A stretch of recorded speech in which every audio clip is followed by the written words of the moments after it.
Assalamualaikum warahmatullahi wabarakatuh. Kembali lagi bersama saya Faiz Atta Rozak Arifin. Saya dari Universitas Diponegoro, Sekolah Vokasi dari jurusan Teknologi Rekayasa Otomasi. NIM 3 digit terakhir saya adalah 027. Jadi pada video kali ini saya akan melanjutkan video mesin-mesin listrik yang sebelumnya. Tapi kali ini materinya adalah pengenalan motor induksi dan delta starter. Oke, langsung saja masuk ke pembahasan. Yang pertama ada prinsip kerja motor induksi. Motor induksi bekerja berdasarkan prinsip induksi elektromagnetik. Ketika stator diberi arus AC, maka akan terbentuk medan magnet berputar. Nah, medan ini memotong batang konduktor rotor sehingga timbul gaya gerak listrik terinduksi. Nah, gaya gerak listrik itu menghasilkan arus pada rotor.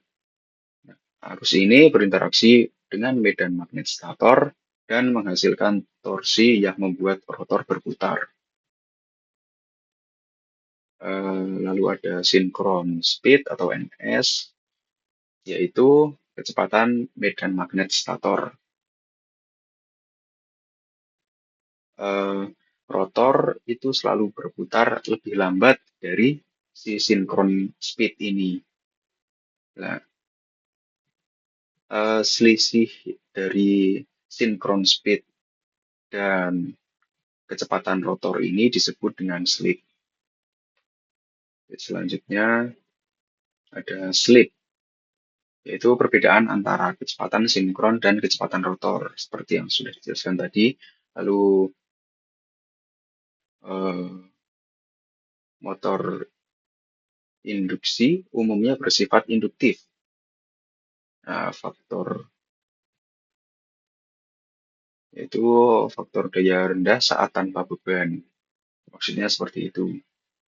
Lalu saat beban bertambah, faktor daya meningkat. Untuk memperbaiki faktor daya, sering dipasang kondensator. Saat arus besar, motor menghasilkan panas lebih tinggi. Itu adalah karakteristik dari motor. Lalu selanjutnya ada tegangan, bilitan, dan terminal motor. Jadi tegangan motor induksi itu umumnya adalah 220 atau 380 volt, atau yang di atasnya lagi ada 380 hingga 660 volt, tergantung spesifikasinya itu. Lalu bilitan stator disusun dalam konfigurasi bintang atau star. Ada lagi disusun dalam konfigurasi segitiga atau delta.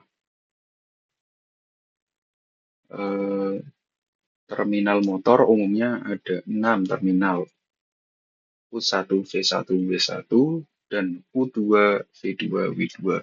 Jadi nantinya terminal ini akan disambungkan dalam star atau delta sesuai dengan kebutuhan tegangan. Untuk star, ujung bilitan digabung jadi titik netral. Sedangkan untuk delta, ujung bilitan disambungkan ke awal bilitan lainnya. Nah, jadi seperti ini. Ini yang star ya. Jadi sambungannya seperti ini. Yang dimaksud dengan ujung bilitan digabung jadi titik netral itu seperti ini. Jadi U2, V2, W2 itu digabungkan menjadi satu. Sedangkan untuk yang delta itu U1 disambungkan ke U2, V2, V1 dihubungkan ke V2, W1 dihubungkan ke W2. Ya, kurang lebih. Maaf saya keliru.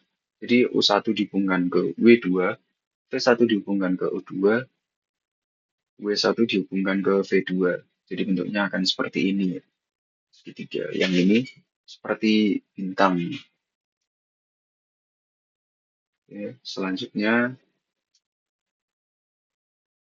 jadi kita akan fokus pada sambungan star. Jadi sini sudah saya jelaskan ya tadi, ujung-ujung bilitan digabungan jadi satu. Nah, nanti akan menghasilkan titik netral. Yang jadi yang ini. Jadi eh,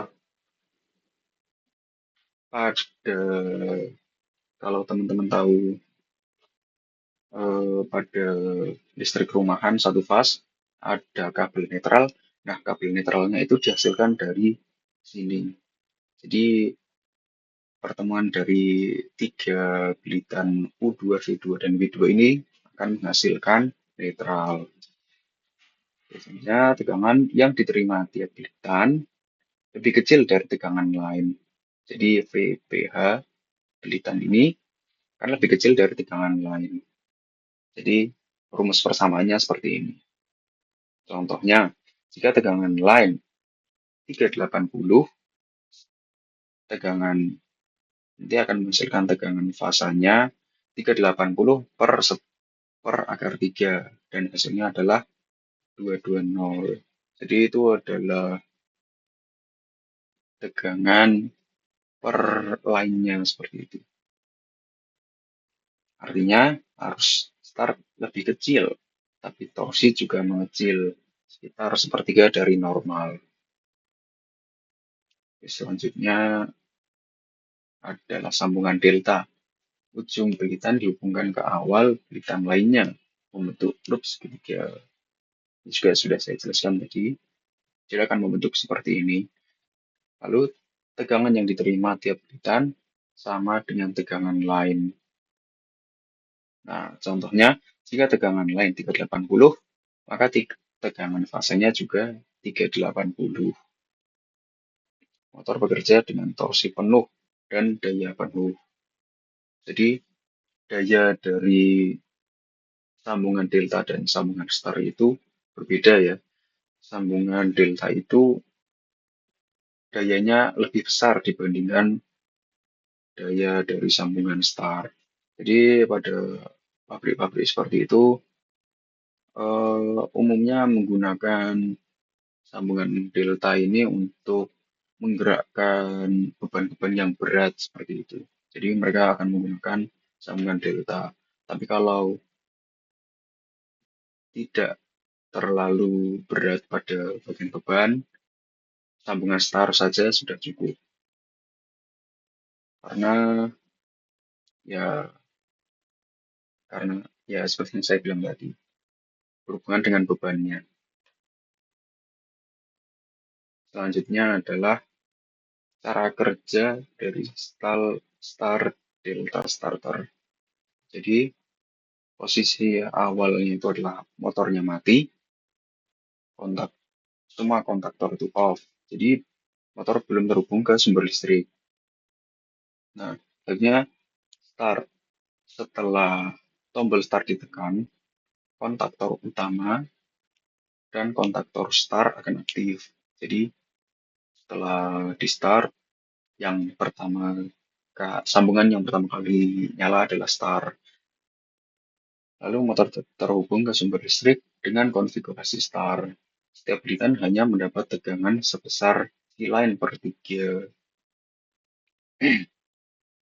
Nah, hasilnya arus start turun jadi sepertiga dari arus langsung.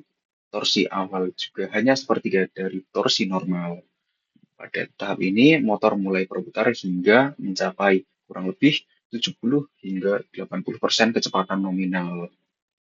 Lalu, selanjutnya transisi ke delta.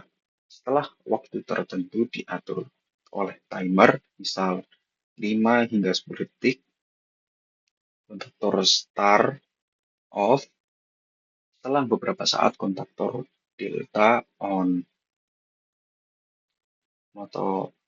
Motor sekarang tersambung dalam konfigurasi delta. Setiap bilitan mendapat tegangan penuh, seperti yang sudah saya jelaskan sebelumnya. Jadi, umumnya transisi dari star ke delta itu lebih baik diberi apa jeda waktu. Jadi tidak langsung start, start terputus langsung masuk ke delta. Nah, jadi tidak seperti itu. Lebih baik itu diberi jeda. Misalnya seperti ini tadi. Jadi diberi jeda, misal berapa detik, 1, 2, atau 3, atau seperti ini tadi, 5 hingga 10 detik. Jadi ada jedanya. Lebih baik sebenarnya seperti itu. Oke. Selanjutnya, operasi normal. Motor motor bekerja pada kondisi normal dengan torsi penuh dan daya penuh. Jadi ya hanya kontaktor utama dan kontaktor yang berhubung pada sambungan delta saja yang aktif. Motor siap untuk menjalankan beban kerja terus-menerus. Lalu yang terakhir adalah stop. Nah, jadi pada stop ini akan memutuskan sambungan semua rangkaian, jadi kontaktor akan off dan motor berhenti. Sebenarnya masih ada yang belum saya tambahkan pada cara kerja start delta starter ini. Jadi akan saya jelaskan pada rangkaiannya langsung saja. Rangkaian, daya, dan pengendali start delta starter. Jadi ini adalah MCB, sini ada overload, sini ada kontaktor utama, kontaktor rangkaian delta, kontaktor rangkaian start. Sini ada MCB, emergency, overload, stop, start, dan beban, dan outputnya di sini. Jadi, eh, yang belum saya jelaskan tadi adalah tombol emergency. Jadi, tombol emergency ini akan digunakan ketika terjadi mungkin em, kesalahan operasi. Jadi, mesin sedang dalam kondisi yang tidak stabil, tapi ternyata overload-nya tidak mau nyala. Jadi, teknisi akan memutuskan sambungan secara manual dengan tombol emergency. Lalu untuk overload, overload ini digunakan, oh bukan digunakan ya, lebih ke akan secara otomatis memutus sambungan pada rangkaian ini ketika terjadi beban lebih pada motor. Jadi misal eh, motor jalan, tapi beban yang diterima pada motor ini terlalu berat, jadi motor berputar dengan kecepatan yang tidak seharusnya. Jadi motor akan panas. Nah, ketika motornya semakin panas, overload akan terpicu dan memutus seluruh rangkaian ini. Baik itu rangkaian daya ataupun rangkaian pengendali. Jadi rangkaian daya itu yang ini ya, rangkaian daya itu yang terhubung dengan tegangan 3 fasa, sedangkan rangkaian pengendali itu hanya terhubung 1 fasa. Ini saya gunakan 2 MCB untuk menghubungkan 1 fasa dan netralnya. Sebenarnya tidak perlu menggunakan 2, tidak apa-apa sebenarnya. Tapi ini bebas kepada masing-masing individu. Oke, kurang lebihnya seperti itu. Oke, kita akan masuk ke simulasinya. Jadi, eh, mungkin saya akan jelaskan dengan membuat rangkaian yang baru ya. Jadi di sini kita akan mengambil sumber tegangannya yaitu ini atau RST ya. Tapi sini akan saya biarkan L1, L2, L3 dan ada netral. Lalu kita ambil MCB, MCB, lalu ada overload, kita namakan lalu ada kontaktor.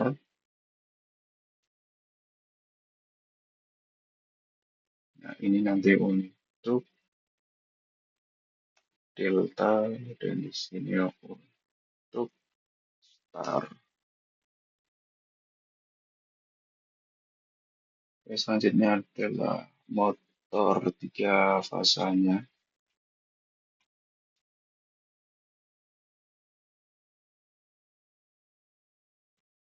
Oke, selanjutnya ini rangkaian daya sudah selesai. Selanjutnya adalah rangkaian pengendali.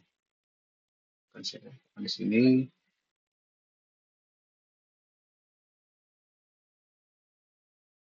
hmm, ini nanti digunakan untuk emergency. Ini digunakan untuk overload.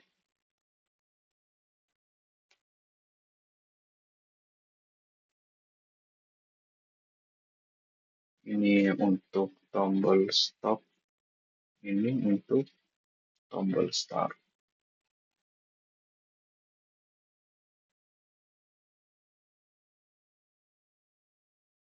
Lalu ada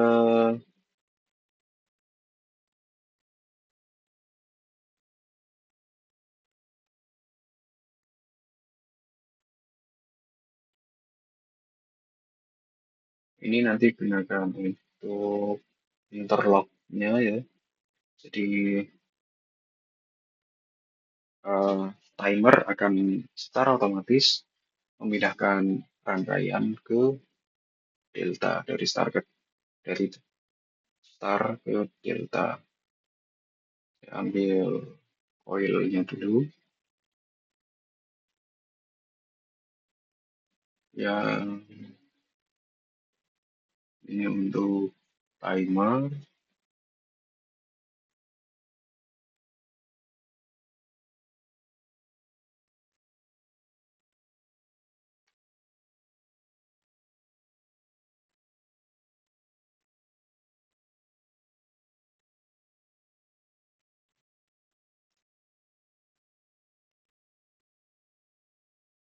Ini start.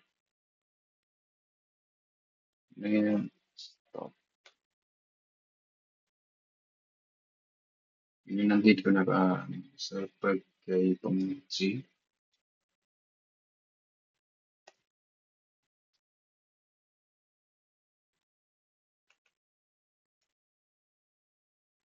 Oke, sepertinya rangkaian sudah. Jadi ya, eh, akan saya sambungkan. Ini saya akan menggunakan satu jenis warna saja ya, untuk mempersingkat waktu. Karena kalau saya menggunakan warna yang berbeda, itu akan memakan lebih banyak waktu. Oh iya, ini sedikit saya jelaskan saja.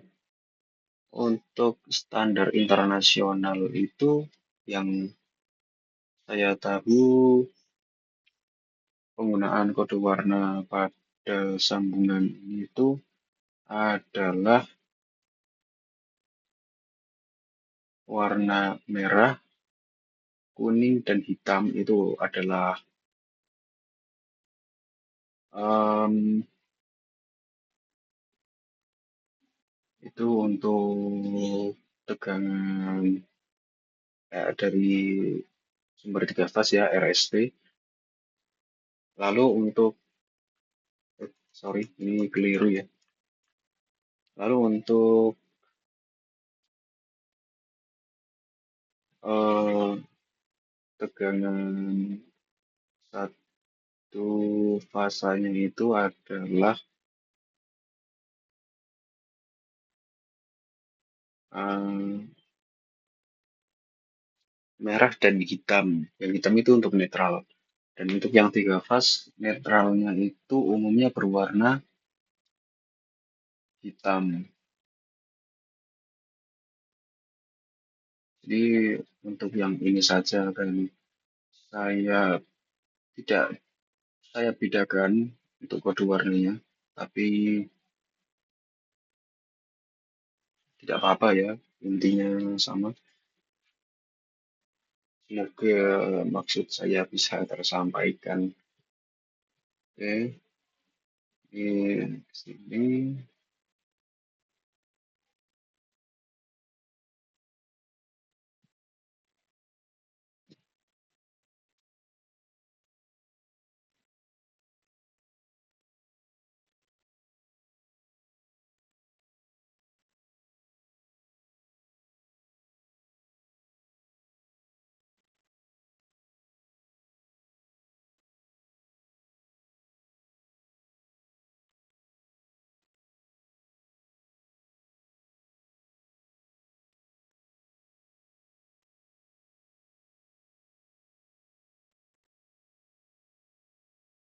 Oke, ini untuk netral dan yang ini untuk bahasanya. Oke, coba kita running. Kurang lebih sambungannya akan terlihat seperti ini ya. Jadi ini MCP, hubung, ini start,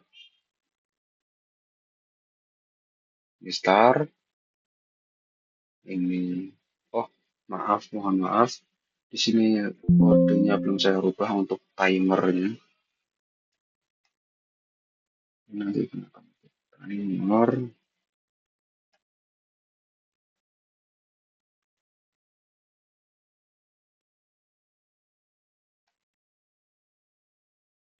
sudah.